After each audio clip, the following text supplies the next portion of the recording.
Welcome to my Ramadan vlog day 6. അപ്പോൾ നോമ്പ് തുറക്കുമ്പോഴത്തേനും നമുക്ക് കുറച്ച് സാധനങ്ങളൊക്കെ വാങ്ങിക്കാനുണ്ട്. അതിനാണ് ഇപ്പോൾ കാര്യമായിട്ട് റെഡി ആവണത്.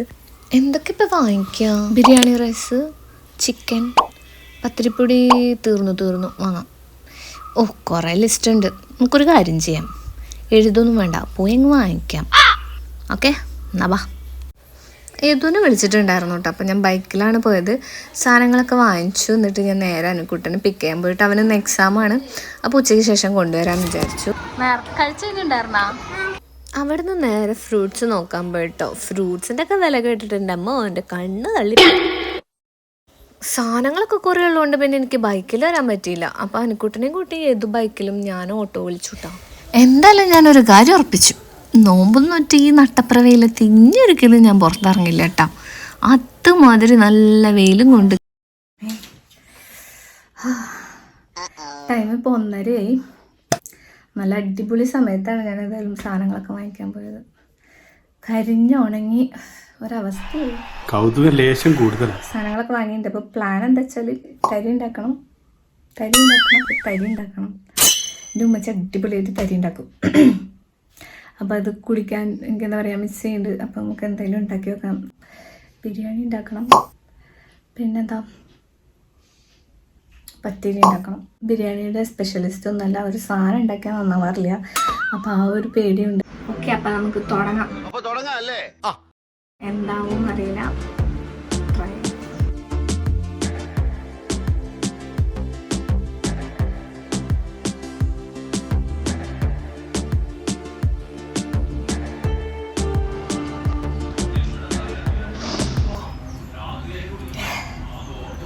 സാധാരണ ഉള്ളി അരിയുമ്പോഴാണ് ഞാൻ കറിയാറ്. പക്ഷെ ഇത് വെളുത്തുള്ളി അരിയത് ഭയങ്കര ഇരുവി വെളുത്തുള്ളി.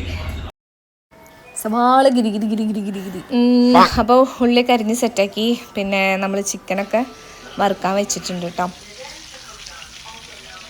പെട്ട അവസ്ഥയുണ്ട്. 4:06 ബിരിയാണി പോലും ഇതുവരെ ആയിട്ടില്ല. മസാല ഒക്കെ സെറ്റാക്കി. ഇനി ചോറും കൂടി വെക്കാണ്ട് ബിരിയാണിയുടെ. പിന്നെ പത്തിരി ഉണ്ടാക്കണം. തരിയൊന്നും നടക്കും തോന്നുന്നില്ല. നീ എവിടെ പരിപാടി അവതരിപ്പിച്ചാലും ഇത് തന്നെയാണല്ലോ നിന്റെ വിധി.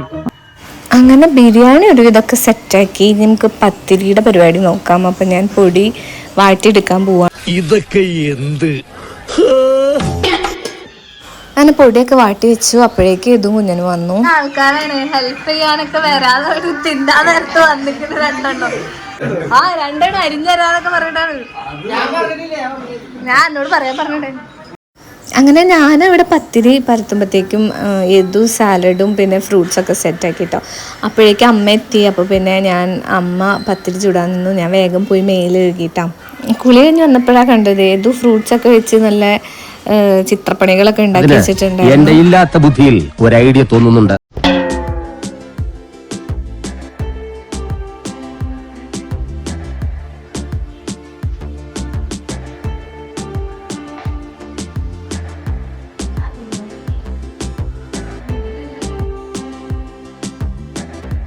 അപ്പോഴേക്ക് 5 എത്തി. പിന്നെ വല്യമ്മേനെ വിളിച്ചോണ്ടിരാൻ പറഞ്ഞിട്ടുണ്ടായിരുന്നു കേട്ടോ.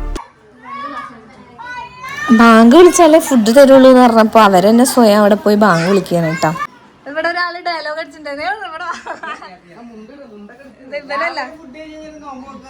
കുഞ്ഞൻ പറഞ്ഞു നാളെ നോമ്പെടുക്കാന്ന്. എന്തിനു ഉച്ചക്ക് ചോദിക്കാണേ?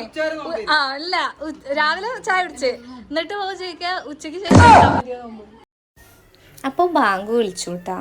അപ്പോൾ നമ്മളെല്ലാവരും നോമ്പുറക്കായിരുന്നു. നോമ്പ് സ്റ്റാർട്ട് ചെയ്തിട്ട് ഡേ 1 തൊട്ടിട്ട് ഇങ്ങനെ ഞങ്ങൾ വീട്ടിലുള്ളവർ മാത്രമേ ഉണ്ടാവാറുള്ളൂ. ഇതും കുഞ്ഞിനും വല്യമ്മയൊന്നും ഉണ്ടാവാറില്ല കേട്ടോ നോമ്പ് തുറക്കുമ്പോൾ. അപ്പോൾ ഇന്ന് അവരെയൊക്കെ വിളിച്ചിട്ട് ചെറിയൊരു നോമ്പ് തുറ പോലെ സെറ്റ് ചെയ്തതായിരുന്നു. അപ്പോൾ ഒരുമിച്ചിരുന്ന് ഇങ്ങനെ എല്ലാവരും കൂടിയിട്ട് നോമ്പൊക്കെ തുറന്നിരുന്ന് ഇങ്ങനെ സംസാരിക്കുമ്പോൾ എനിക്ക് എൻ്റെ വീട്ടിലെ കാര്യങ്ങളും എല്ലാം ഇങ്ങനെ ഒരു മെമ്മറീസ് ഇങ്ങനെ വന്നു കേട്ടോ. അതൊരു എന്താ പറയുക വേറെ തന്നെ ഒരു മൊമെൻറ്റ്സാണ്. ഓക്കെ അപ്പോൾ അത് പോട്ടെ. നമുക്ക് ഫ്രൂട്ട്സ് ഒക്കെ നമ്മൾ കഴിച്ചതിന് ശേഷം പിന്നെ പത്തിരിയും മുട്ടപ്പത്തിരിയും ബീഫും കൂട്ടി കഴിച്ചു കേട്ടോ. അടിപൊളി ടേസ്റ്റ് ആയിരുന്നു. നമുക്ക് അത് കഴിച്ചിട്ട് കുറേ നേരം പിന്നെ തീരെ വിശക്കുണ്ടായിരുന്നില്ല. ബിരിയാണി കഴിക്കാനുള്ള സ്പേസ് ഉണ്ടായിരുന്നില്ല സത്യം പറയച്ചാൽ. പിന്നെ ഞാൻ റംസാൻ സ്റ്റാർട്ട് ചെയ്ത സമയത്ത് ഡേ 1 തന്നെ വ്ലോഗ് എടുത്തിട്ടുണ്ടായിരുന്നേ. അപ്പോൾ ഞാൻ എന്നിട്ട് ഇത് അപ്ലോഡ് ചെയ്തപ്പോഴത്തേക്കും കോപ്പിറൈറ്റ് കിട്ടി. അപ്പോൾ അത് ഡിലീറ്റ് ചെയ്തിട്ട് റീപോസ്റ്റ് ചെയ്യാൻ നോക്കിയതാണ്. പക്ഷേ ഗാലറിയിൽ നിന്ന് മൊത്തം പോയി. അങ്ങനെ ആ വീഡിയോ എനിക്ക് ലോസ് ആയിട്ടാണ്. എന്നിട്ട് എനിക്ക് ഭയങ്കര സാഡായി. പിന്നെ ഞാൻ വ്ലോഗ് ചെയ്യണില്ല എന്നൊക്കെ വിചാരിച്ചതായിരുന്നു. പക്ഷേ ഇന്നിങ്ങനെ പിന്നെ എല്ലാവരും ഉള്ള ദിവസമല്ലേ വിചാരിച്ചിട്ടാണ് ഞാനിങ്ങനെ ഒരു വ്ലോഗൊക്കെ എടുത്തേട്ടോ. ഇവിടെ ഒരാളിന്ന് സ്കൂളിൽ നിന്ന് മെഡൽ കിട്ടി. അത് പിന്നെ ഇതുവരെ കഴുത്തുനിന്ന് ഊരിയിട്ടില്ല കേട്ടാ. കുഞ്ഞിന് എന്തിനാ മെഡൽ കിട്ടി? എന്തിനാ കിട്ടി? സ്കൂളിൽ നിന്ന് എന്തിനാ മെഡൽ എന്തിനാ? Ball collection. അപ്പൊ നമ്മൾ നോമ്പൊക്കെ തുറന്ന് ക്ഷീണിച്ചു.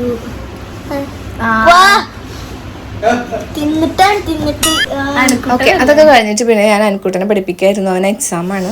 അറ്റ് ലാസ്റ്റ് നമ്മൾ ബിരിയാണി കഴിക്കാൻ പോയി ഗൈസ്.